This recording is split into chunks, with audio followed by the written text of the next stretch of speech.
Hello there, welcome to Talking Music and a very special bonus video. We've been, of course, recording the Now 1 and Now 2 shows for various radio stations, hospital and community stations. Now 2 came to a bit of an obscure length of 3 hours and 20 minutes approximately. So we had 40 minutes to fill. And so I invited a couple of people along to kind of talk more about one of my favourite albums from that era, Pipes of Peace with Paul McCartney. Pipes of Peace appears on Now 2, and here it is on vinyl, original vinyl from the time. I love this album. I really do love this album. And do you know what? I don't know. I can't remember where I found this. It might have been eBay or something like that I finally picked it up. But my good friend Craig Whitfield introduced it to me probably about, I'm going to say 16 years ago or something like that. But I love it. I love the artwork. I love the music on it. It's a great album. But is that the opinion of everyone else? Well, I invited Andrew Dixon along. Definitely worth subscribing to Andrew Dixon Music on YouTube. Brilliant channel. Really is a brilliant channel. Anything Beatles related. He's like an encyclopedia. He really is. And have a look at the Get Back reviews that he posted last week. So episode 1 premiered, I think, on Disney Plus on the Thursday, and Andrew watched it during the day, meticulous research, and then did a video, and it was all uploaded the same day. And he did that for episodes 2 and 3 as well. And with the Let It Be releases and the Paul McCartney solo work and John Lennon, etc., he has done videos for everything. Definitely subscribe to. And so I asked Andrew, what's his impression and opinion of Pipes of Peace? Was it to be the same as me? Well, you'll have to listen to find out. So apologies that it's audio only, but it's definitely worth a listen. And thanks to Andrew for his collaboration. Enjoy. Now, as a special treat, because we've got plenty of time left in this hour, I've invited in Andrew Dixon, who has a fantastic YouTube channel dedicated to all things Beatles, Paul McCartney, John Lennon, George Harrison, Ringo Starr, you name it. There is so much content on there. You will not be disappointed, trust me. Anyway, Andrew's on the line now. We're going to talk more in depth about Pipes of Peace, the last track on Now 2. Hi, Andrew. Hi, Chris. Thanks for coming on the show, really appreciated. Now, tell us, can you remember the first time that you listened to Pipes of Peace, and what do you remember? So I started collecting Paul McCartney albums in the really early 1990s.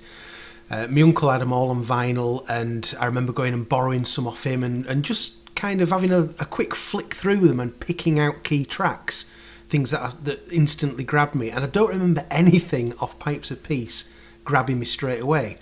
But anyway, what would have happened was in 1993, when they brought out that Paul McCartney collection, when they kind of reissued all his CDs, I bought it then. And I think it was probably one of the last ones that I got. I don't think it was one that I rushed out to get. I think mainly because there was only 2 songs that I'd heard of on it, which would have been Pipes of Peace and Say, Say, Say. And I had both of those anyway on the All the Best album. So I wasn't kind of rushing out to get it for the purposes of anything else that I was interested in.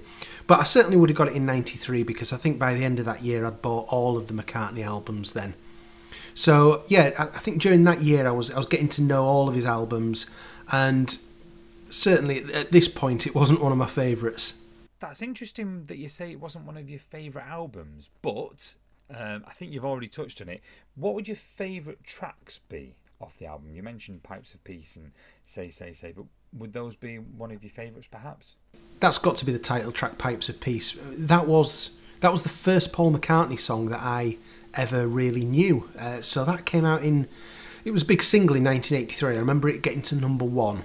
And so back then, that was, I was just about to become a teenager. Very shortly after that, I was recording the top 40 on a Sunday. Most Sundays, I would sort of go through, and anything that I hadn't already recorded onto a C90, I would have picked out and put onto it. And Pipes of Peace was, I remember my Christmas 1983 cassette. I remember the other songs that were in and around it, and it was on there, and it became a big favourite of mine, because I would always be listening to those tapes of the stuff that I'd illegally taped off the top 40. I'd be listening to those while I was playing on my Spectrum computer, playing games and listening to the music at the time. And I always remember I can't remember which DJ it was though who did the top 40 on the week when I recorded Pipes of Peace. But I always remember exactly what they said. I remember the DJ saying, "Huddled away in a cabin somewhere, counting his money. Paul McCartney, Pipes of Peace." And I never forgot that. And I remember at the time because I was just kind of starting to get interested in who Paul McCartney might be. And I knew that he was one of the Beatles. And all I really knew about the Beatles was that they were a band where my mum and dad had a few of their albums. So if I ever flicked through their album collection, the Beatles ones like Rubber Soul and Help and Sgt. Pepper were just like really interesting to look at. So I was kind of getting interested, and I knew that he was one of those people. So I remember after hearing this comment about being huddled away in a cabin counting his money, I remember talking to my mum and dad one day and saying, "Paul McCartney, so what does he do now?" And they just sort of said, oh, he's a songwriter now, he writes songs, which I think was probably just their sort of quick answer that was designed to just sort of get me to shut up and talk about something else instead. So I just kind of assumed that all of those songs that I heard on the top 40, that he wrote them. Just the way that pre-teen minds work, you don't quite sort of always grasp the logic there. So I just assumed that he was sat writing all the songs that appeared in the top 40. But yeah, Pipes of Peace, that was a kind of a big song for me in the back end of '83, and that really kind of led on to a few years later when All the Best came out for me to really be interested in finding out a bit more about what he'd done. So Pipes of Peace is a really, really important song for me in my sort of journey as a Paul McCartney fan. Funny that you mentioned C90 audio cassettes. I used to love my Arrow C90 cassettes to do mixes, but of course I think everyone used to record off the charts, off the radio, didn't they? And there's a website somewhere where you can find archive radio shows. I found a few 1981, 1982 ones, and I love listening to them. I really do. I've got a few on my iPod. I still love listening to them. But it's really interesting that you can remember hearing the DJ and what he said and hearing it at the time on the top 40, because I was only 2 when it came out, but that is really interesting. And of course the other sort of really big thing with that song was the video. I remember at the time, you'd heard stories about this football match between the British and the Germans on Christmas Day, but we'd never really sort of seen any films around. Well, I certainly hadn't anyway, so getting to see something that represented that was quite interesting. And I never knew how authentic it was. I mean, Paul certainly tells a story of the lengths that they went to make it look authentic in terms of the sort of uniforms that they were wearing and everything, but it certainly looked good to me. And it's been interesting reading back about it lately, sort of looking through the Pipes of Peace archive collection, and there's a really good book in there, anybody who's got this will know, that goes into a lot of detail specifically about the video that they made for Pipes of Peace, and there's some great photographs in there. But they talk about this really interesting technique that they use to try and make the visuals sort of look really sort of expansive and as though they were in the trenches in these huge fields. When in fact I think they were just in a field in Surrey somewhere. But they used this technique where they put pieces of glass in front of the camera, but sort of either side of the centre of vision, and an artist sort of drew these really wide sort of picturescapes onto the glass to match kind of what the field looked like, but to make it look like an expanded version of the field, which apparently was some really old technique, and you wouldn't do it nowadays because you'd sort of easily create it on a computer. But it was, Paul talks about that as being sort of probably one of the last big times that was used, because it would only be a few years later they'd start using computers for that kind of thing. But it looked like a really interesting technique that they were using to try and make a sort of a fairly dull field down in the south of England somewhere look like a really wide war zone. So yeah, they were doing some interesting stuff with the video as well. I do love the video, and they still play it every Christmas, and it is a really good video, really well made. It does stand up. How do you feel, Andrew, that Pipes of Peace stands up compared to Paul McCartney's other solo work? Where do you put it? Well, I'd be hard-pressed to say that it was one of his best, and I wouldn't say that. I used to have quite a downer on this album, to be fair. For several years, if you'll pardon the phrase, I used to call it Pipes of Piss, which was the nicest thing I could say about it. And I think that was harsh now, looking back at it. Because when I look at the track listing now, and I think the archive collection has really sort of helped me to appreciate it better. But when you look at the track list, it gets off to, it's a great start. Pipes of Peace and Say, Say, Say. That's, you know, and having Michael Jackson at that period, I think Paul was very lucky with the timing of this album. You know, if it had been a year later, would he have got Michael Jackson? I mean, because obviously Michael was... I'm not sure whether he'd recorded Thriller already when he did his contributions with Paul. Well, it was probably around about the same time, wasn't it? Because obviously there's Paul and Michael appear on the Thriller album together. But it was a real sort of bonus having Michael Jackson on board, I think, at that time. It did Paul no harm at all, let's be fair. So I think it's a really strong start to the album. And then it's kind of fun pop songs most of the way through, really, which kind of washed over me for years. I never really appreciated them. And still, it's difficult to argue it as anything other than a kind of a lower tier McCartney album. But, you know, The Other Me is fun. Keep Undercover is fun. So Bad, that's a really nice song. It's there's a lot to enjoy in that.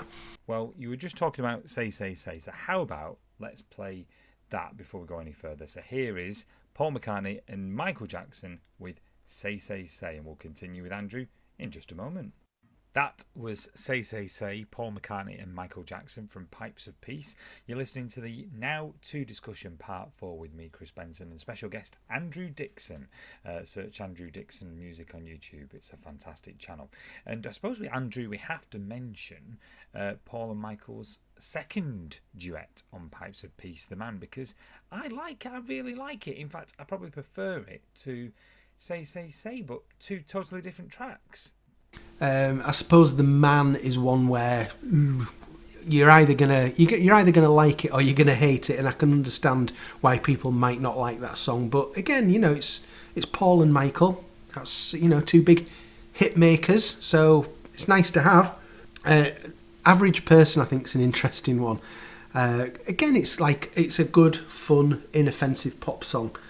But there's a bit of it. If you go to, if anybody's listening, if you crank up Average Person, I think it's around the 2:40 mark. If you have a listen to that, and my goodness, there's like a little build-up to the next verse, and it is, it's amazing how much I feel that was ripped off a few years later by the Firm in Star Trekking, and you'll either know exactly which bit I'm talking about, or if you go and hear it, it just sounds like exactly like that would lead into a verse of Star Trekking. It's unbelievable, and I wonder whether Paul ever picked up on that. But again, yeah, it's a fun pop song, but I can't hear it now without thinking of Star Trekking. And I think after that, it kind of, in one way, it kind of falls off a cliff a little bit towards the end. But on the other hand, I've like really gone to town on getting a much better hi-fi system over the last couple of years, and moved house recently and got myself a better room. And the end of the album sounds so much better now than it did before. I think it helps if you give it a bit of room to breathe, but it's by no means a great album ending to a Paul McCartney album. And then you've got like typical McCartney 80s ballad, Through Our Love. It's a nice song, you know. It's something that Paul can kind of knock out in his sleep, and I suppose on Press to Play a couple of years later, then you had something like Only Love Remains, which would have been very much the equivalent. But yeah, it's an interesting album. There's a few things going on there, like again something that I didn't pick up on until fairly recently, to be honest. But you know, it's there, and it's so obvious when you know it's there. Is on Average Person.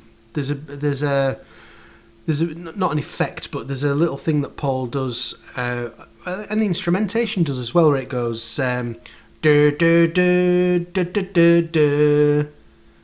And then when you listen to that in isolation, if you go back and listen to Tug of War, and the actual song Tug of War, listen to the instrumentation at the end of the song, and the strings are going duh, duh, duh, duh, duh, duh, duh. It's exactly the same, and it was years before I picked up on that. So it's a nice link there, because obviously these two albums, Tug of War and Pipes of Peace, are so closely linked, War and Peace, and the fact that a lot of it was kind of made around at the same time. But you know, it's the old cliche, isn't it, that Pipes of Peace is a lot of leftovers from Tug of War, and I think there's a lot of merit to that suggestion. It's definitely in the shadow of Tug of War, but I like the fact that he was having fun. And there's another thing that I find interesting about this particular period of Paul, and it all harks back to, there's some interviews that the Beatles did. All Beatles fans will have seen them countless times, but they're in the anthology and they've been shown various other places. But I think it goes back to, I would say it's probably in 1963, these interviews, black and white interviews, and they interview each Beatle separately, kind of backstage.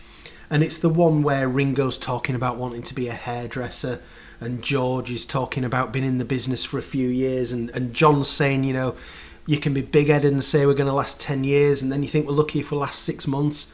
Well, the Paul interview there, I think, is interesting for this period that we're talking about here, because Paul sort of talks about him and John developing what they do as songwriters, maybe going off in other directions. And then he says this interesting thing where he says, who knows, when we're 40, we might not know how to write songs anymore. And obviously Paul had just kind of hit 40 around the Tug of War, Pipes of Peace era. And I mean, Tug of War is one of his masterpieces. Pipes of Peace clearly isn't, I don't think. And although I like a lot of the kind of mid-80s of Paul, it was probably just about the weakest era that he's had. And I think he had a bit of a confidence crisis.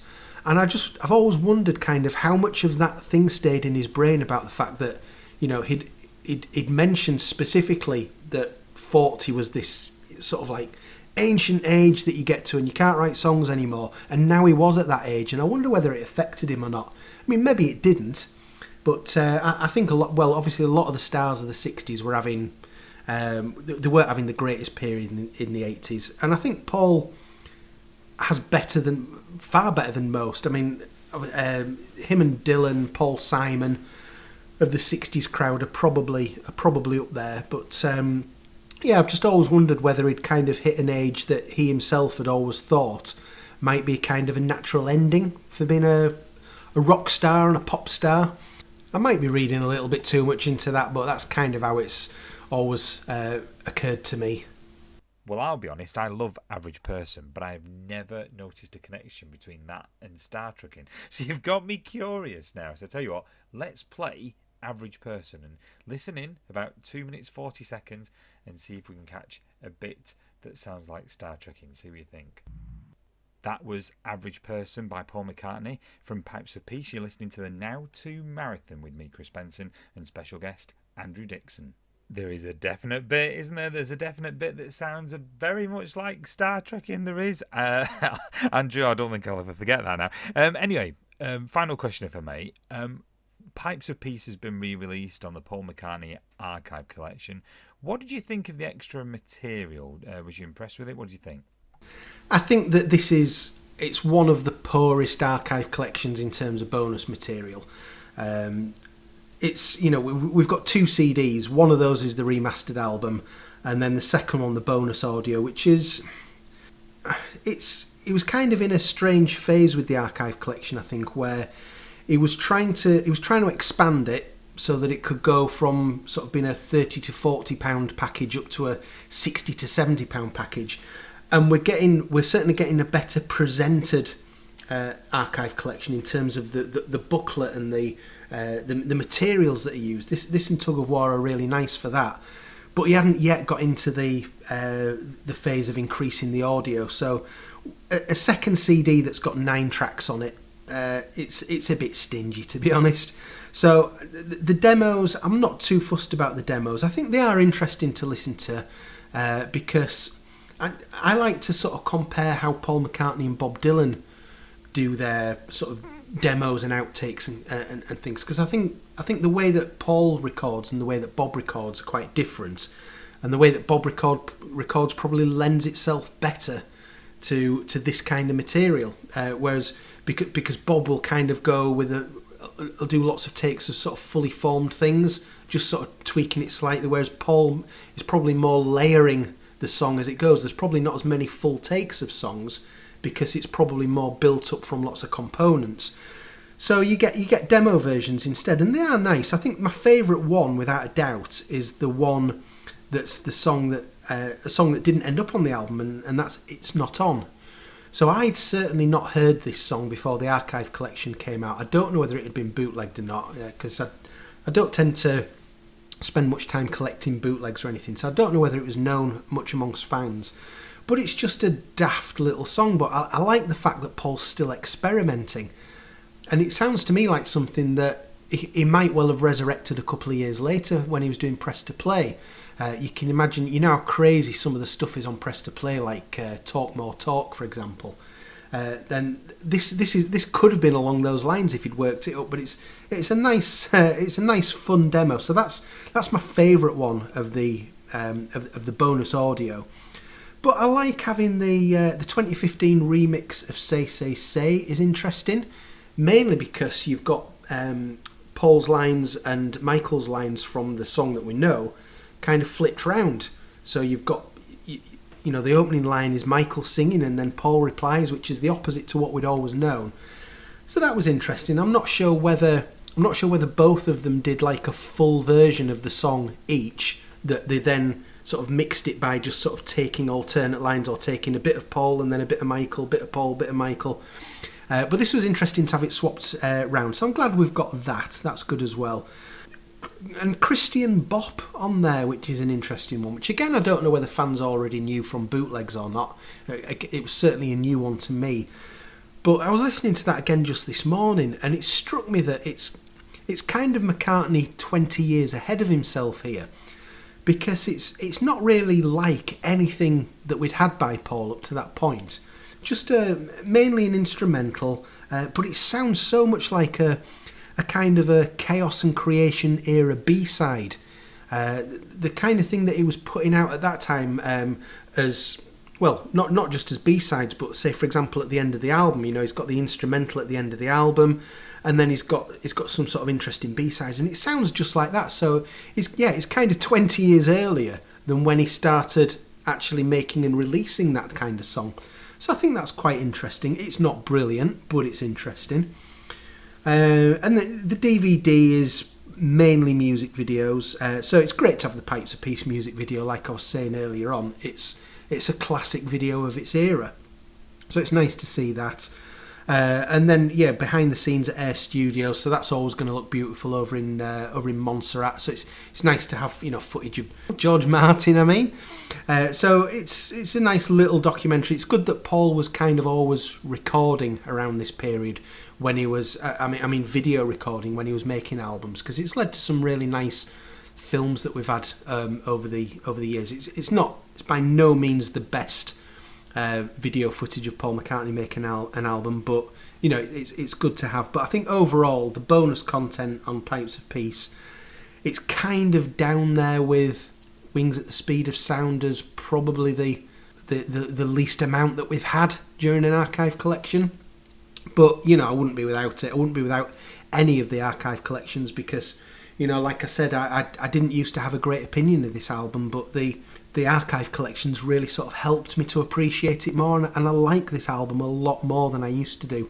And that's why I would like him. I hope that we get as many albums as possible in this collection, because some of them are albums that I love, so I naturally want an archive collection, and then there's others like, you know, I've never been a fan of Back to the Egg, for example. It's one of my absolute least favourite Paul McCartney albums, but I really want an archive collection of it, because I would love to have that reassessment on Back to the Egg that I've had with Pipes of Peace as a result of, you know, I've spent all this money on the flipping thing. I'm gonna listen to it, and I'm gonna pick out some stuff that I enjoy from it. So if nothing else, the archive collection always at least does that for me, even if it's not an album that I've been particularly fond of in the past. Like you say, I do like the Paul McCartney archive collection, and it would be great to see London Town. I don't think we've had one of them. Back to the Egg. And also give my regards to Broad Street as well, which I think is a great album, but will we get the film alongside that? I don't know. But Andrew, thank you so much. Time has caught with us. Thank you for appearing on the show. It's really, really appreciated. Cheers, Chris. Thanks. Bye. Thanks to Andrew Dixon. Okay, maybe Pipes of Peace isn't for everyone, but I'm I'm going to keep hold of my album. I'm very, very fond of it. Maybe I'm in a minority. You have to tell me what you think in the comments.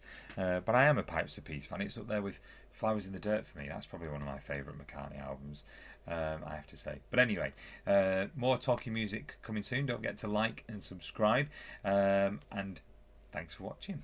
Bye for now. And also, thanks again to Andrew Dixon. Don't forget, subscribe to his channel, Andrew Dixon Music. Take care.